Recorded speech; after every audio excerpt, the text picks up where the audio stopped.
Le PSG est attaqué pour son milieu de terrain exceptionnel. Seul milieu de terrain avec une situation contractuelle laissant un espoir peut-être aux autres clubs. Fabian Ruiz fait saliver Manchester United qui rêve de s'offrir l'Espagnol, l'un des métronomes du Paris Saint-Germain cette saison.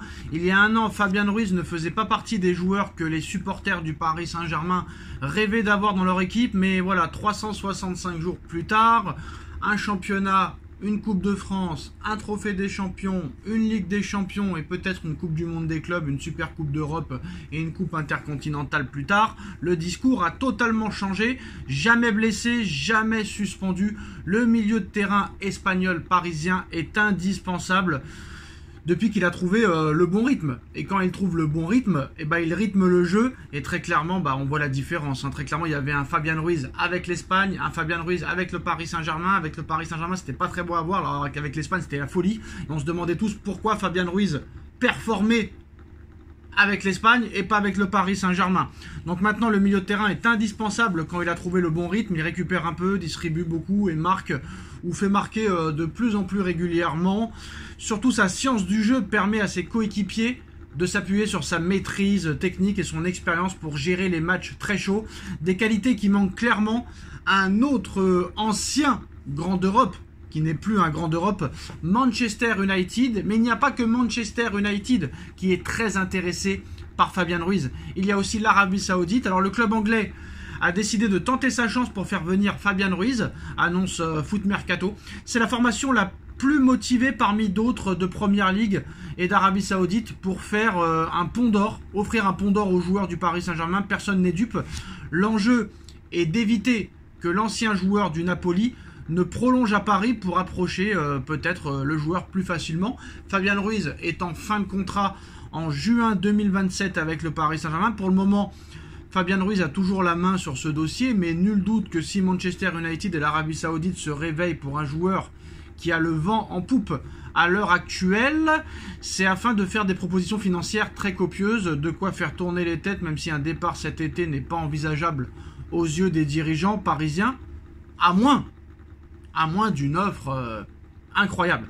En tout cas, Fabian Ruiz est peut-être le milieu de terrain le plus suivi des milieux de terrain parisiens pendant ce mercato en raison de sa situation contractuelle.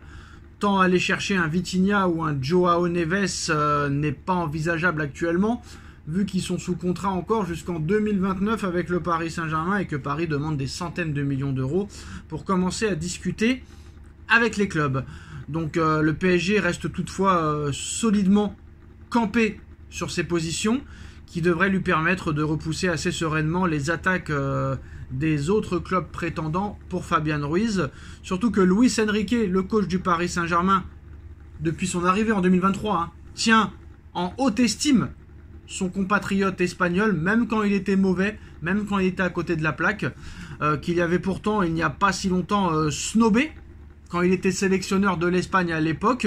Là aussi, le discours a totalement changé.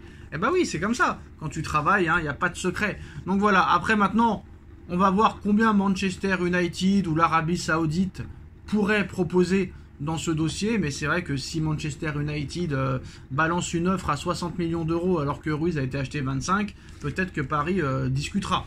Au PSG, le travail ne manque pas depuis quelques mois. Les champions d'Europe rêvent de remporter la Coupe du monde des clubs, qui est actuellement aux États-Unis. On a 3 matchs de la gagner. Le club de la capitale doit également gérer ce mercato estival. D'ailleurs, le PSG aimerait beaucoup pouvoir inscrire Ilia Zabarnyi pour la suite de la compétition. Paris n'a plus que quelques heures pour le faire, mais l'Ukrainien est une priorité absolue pour Luis Enrique et Luis Campos. Cependant, d'autres profils plaisent aussi beaucoup aux Parisiens, notamment un international français. Selon les informations relayées par la presse anglaise, Ibrahima Konaté est en effet une cible très importante et très sérieuse pour le PSG. Le club de la capitale a notamment un plan en tête pour s'attacher les services du défenseur français de Liverpool. L'idée est de passer à l'action non pas cet été, mais peut-être l'été prochain. Konaté est en fin de contrat avec les Reds en fin juin 2026 et n'a toujours pas prolongé son bail. Donc l'hiver prochain, Liverpool pourrait être contraint de le vendre afin de récolter quelques millions d'euros sur son départ, sous peine de le voir partir libre l'été prochain. Paris veut donc jouer la montre, mais cela comporte des risques, à savoir ceux de voir l'international français prolonger avec le club d'ici là. avec Liverpool ou de le voir partir libre dans un autre club. On sait que le Real Madrid place aussi ses pions. D'ailleurs, le Real Madrid aurait actuellement les faveurs de l'ancien défenseur du Red Bull Leipzig. Le Paris Saint-Germain sait à quoi s'en tenir, même si le discours de Luis Enrique pourrait faire pencher la balance et faire mouche. L'ancien du FC Barcelone rêve d'une défense à 3, Pacho, Konaté, Zabarnyi, dans un avenir proche. Et c'est vrai que ça aurait de la gueule. Mais pour le moment, Zabarnyi n'est pas au Paris Saint-Germain. Apparemment, la magie Luis Campos est en train d'opérer. Paris va trouver un accord normalement avec Bournemouth pour l'arrivée de l'Ukrainien pour 62 millions d'euros. Alors qu'ils en voulaient 80 à la base. Hein. Donc voilà, la magie Campos opère. 18 millions d'euros d'économie, ce n'est pas à écarter. Konaté, ça va être compliqué cet été, mais l'année prochaine, pourquoi pas. C'est se trouve que l'année prochaine, si tu te retrouves avec une charnière centrale Pacho, Konaté, Zabarnyi. Mais attention, Marquinhos n'a pas dit son dernier mot. Et monsieur Marquinhos, en ce moment, est très très bon avec le Paris Saint-Germain. À voir si ça se confirme contre le Bayern de Munich dans les prochains jours. Mais Marquinhos, je pense, n'a pas dit son dernier mot. Et je pense que Luis Enrique va encore continuer sur lui. Si Luis Enrique continue avec Marquinhos, il faut qu'il soit au même niveau. Hein, toujours au même niveau.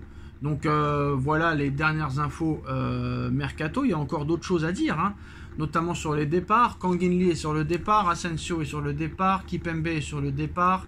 Lucas Hernandez est sur le départ. Skriniar est sur le départ. Le dossier Warren Zaïre-Emery, lui, va traîner en longueur parce qu'il n'accepte pas du tout sa situation. Donc, à voir. Mais le PSG aussi fonce vers un géant espagnol de 20 ans. Cet été, le Paris Saint-Germain va tenter de dénicher de bonnes opportunités pour trouver des doublures à Achraf Hakimi et Nuno Mendes pour le poste de latéral gauche. Luis Campos a flashé sur Jarek Giarorovski. Le Paris Saint-Germain est indiscutablement la meilleure équipe du monde depuis le mois de janvier. Le sacre en Ligue des Champions et le parcours jusqu'ici impeccable à la Coupe du Monde de club le prouvent. Donc c'est ainsi que selon les informations du site Fichailles en Espagne, le Paris Saint-Germain a entamé les grandes manœuvres pour recruter un latéral gauche. Le site spécialisé affirme que les champions d'Europe en titre fait partie des clubs très intéressés par Jarek Giarorovski, jeune latéral gauche espagnol de 20 ans évoluant au FC Valence, capable de jouer latéral, défenseur central. Ce grand gabarit d'1m92 a une clause libératoire de 60 millions d'euros dans son contrat, mais le média affirme que Valence, qui n'est pas dans une situation financière studieuse, acceptera une offre bien inférieure à ce montant. Brighton et Sunderland sont également à l'affût dans ce dossier qui pourrait se régler à seulement 25 millions d'euros. Hein, pour un prix si abordable, le PSG pourrait vite dégainer afin de compter dans ses rangs un joueur à la fois capable de doubler le poste de Nuno Mendes et celui de Pacho. Mais avant de passer à l'offensive, Paris attendra peut-être de trouver une porte de sortie à Hernandez, puisque le profil des deux joueurs est très semblable. Or, on imagine qu'il faudra beaucoup de temps aux défenseurs de l'équipe de France avant de trouver un club capable d'assumer son salaire très imposant, ce qui pourrait compromettre les chances du Paris Saint-Germain dans le dossier Jarek, où la concurrence anglaise est susceptible de dégainer plus vite. Voilà les dernières infos mercato. Tchuss.